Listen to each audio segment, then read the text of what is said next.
Hello guys, welcome to my channel. Hello guys, this is Lady G channel and I am a licensed massage therapist. I own a spa here in Coronadal City, South Cotabato, Fiesta de Amara Massage and Spa. Paano ko nga ba ini-enjoy ang pag-organize at pag-maintain ng kalinisan dito sa spa? Siyempre, hindi yun madali. Pero kailangan talagang mahalin mo ang trabaho at gawin itong passion para hindi ka ma-stress. Before that, mag-aura muna ako. So, ayun nga ang aking as part of my daily duties dito sa spa. Maaga ako nag-almusal, naliliko, at hindi ko rin nakakalimutan ang mag-light up ng candles para sa aking anak na si Jen at si Jean. Sila kasi ang buhay ko, ang mga anak ko, at mga apo ko. At syempre, eto, magta-touch up naman para matabunan na itong mga sign of aging. Eto, kaya marami na puting buhok, marami na rin wrinkles. So, touch up yan para matabunan. Mahirap na. Mahalata ng matanda, kaya kailangan matabunan yan. Eto namang aking buhok na to, ibinubuhol ko lang yan o pinupuyod. Ganyan lang kasimple.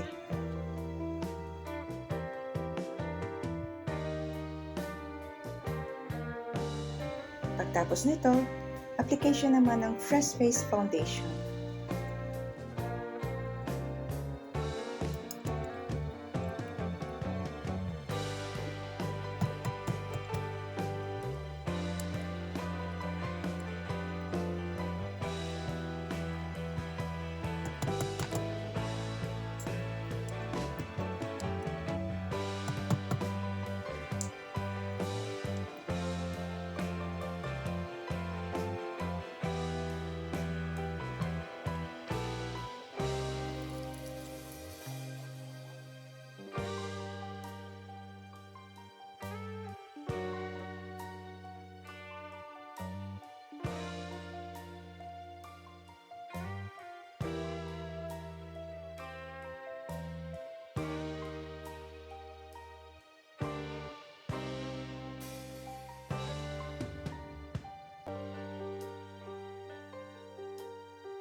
Kailangan talagang mag-touch up dahil ako ang umuupo kalimitan dito sa reception.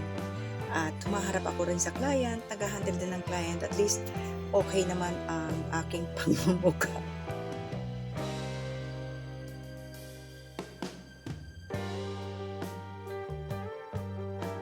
Medyo fresh na. Pwede na, hindi na masyadong matanda. Wala na yung wrinkles. At i-shape mo na ang mata kasi nga malungkot na kapag tumatanda na yung mata, hindi na masaya. So malungkot na siya, malugbay na. So kailangan talagang i-shape na rin ng unti ang mata. Ayan. So para magkaroon naman ng looks, hindi magmukhang boring ang mukha. Okay na ba? Natabunan ba wrinkles?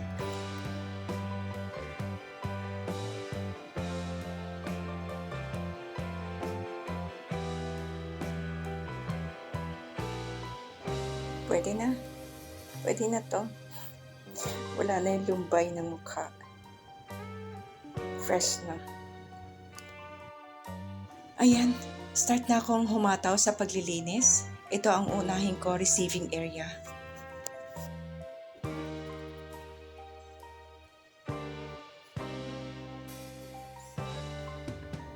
Ito ang aking teapot set.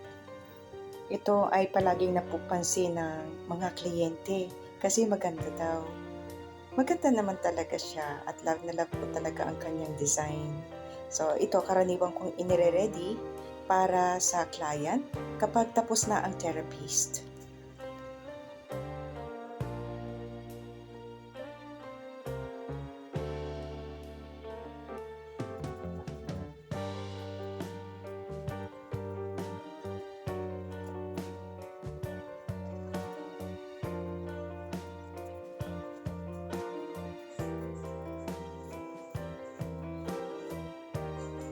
Start ako sa receiving area. Ito, palagi itong maliwalas, malinis. Talagang binibigyan ko to ng positive vibes para sa aking business.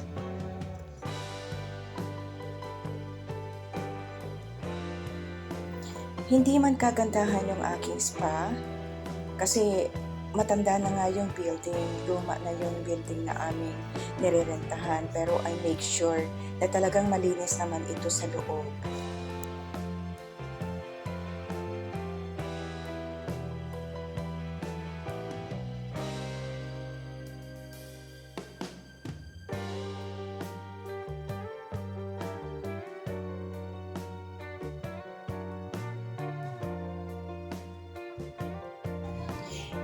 Heto naman ang counter bell. Yan, kapag busy ako at naandun ako sa loob may ginagawa, ang gagawin ng mga client, magdo-doorbell sila ng ganito at lalabas naman ako, syempre.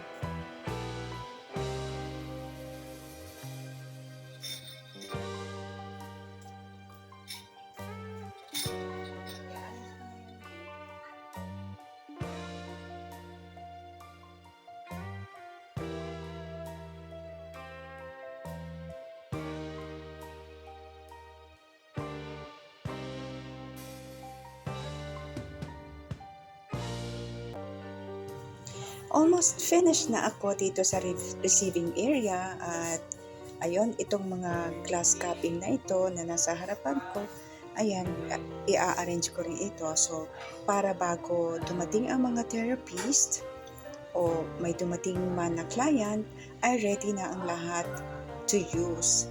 Nalinis ko na rin ang lugar sa kusina at pagkatapos dito, syempre, papasok naman ako para mag-arrange ng mga cubicles, mag-organize ng mga beddings, at ng mga towels.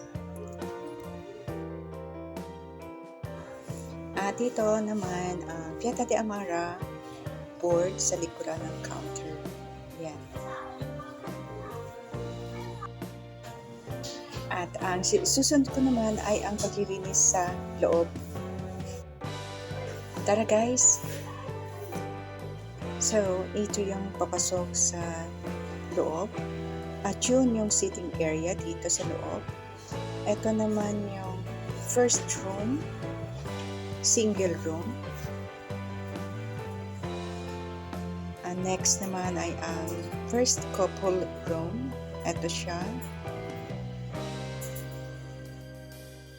At ito naman yung flatbed na palagi ang nire-request kapag hard pressure ang gusto ng client.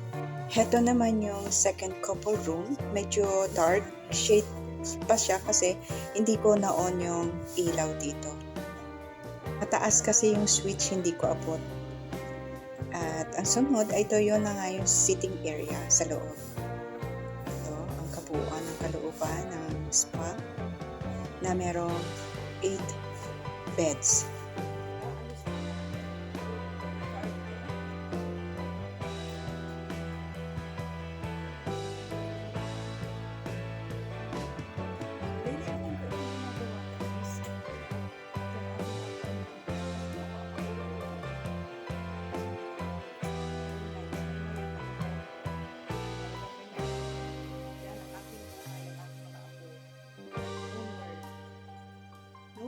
They are my life.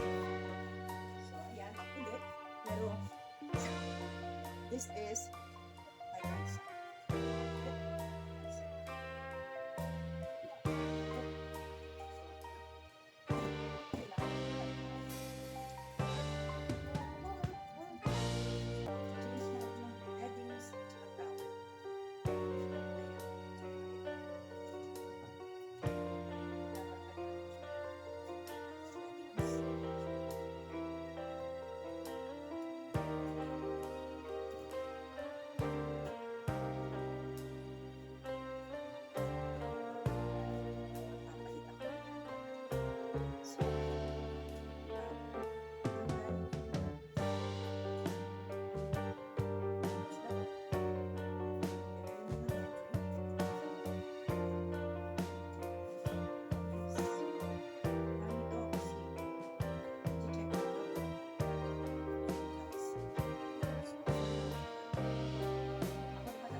At magfi-fix na ako ng beddings.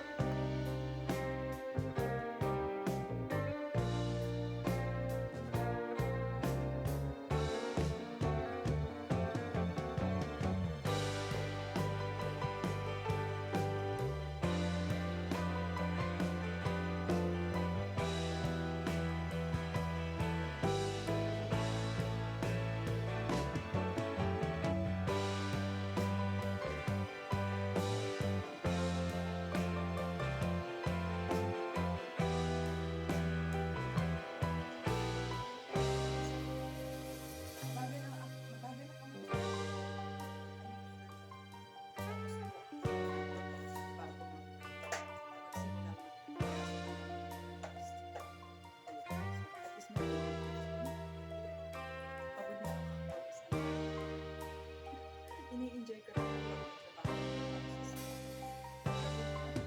Hindi pa ako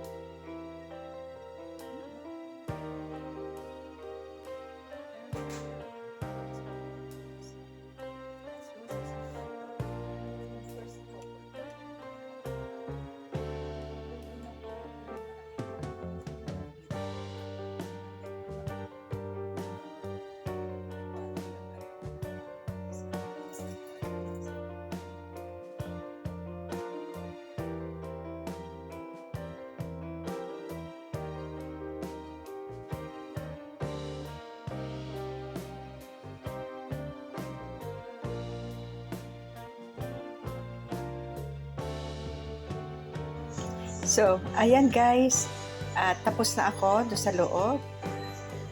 Ito naman, syempre maghihintay naman ang client para kumita naman ang negosyo at abangan ninyo ang isusunod kong upload. Tungkol iyon kasi sa massage technique at mga pahapyaw sa human anatomy and physiology. sa mga gustong magkaroon ng idea tungkol sa pagmamasahe. At sure ako na magkakaroon kayo ng karagdagang kita. Yan. Kaya guys, once again, inuulit ko, thank you so much sa inyong suporta palagi sa aking channel. And hope to see you soon in my next video. Don't forget to subscribe, comment, like, and share. And enjoy watching. Ingat kayo palagi. Bye-bye.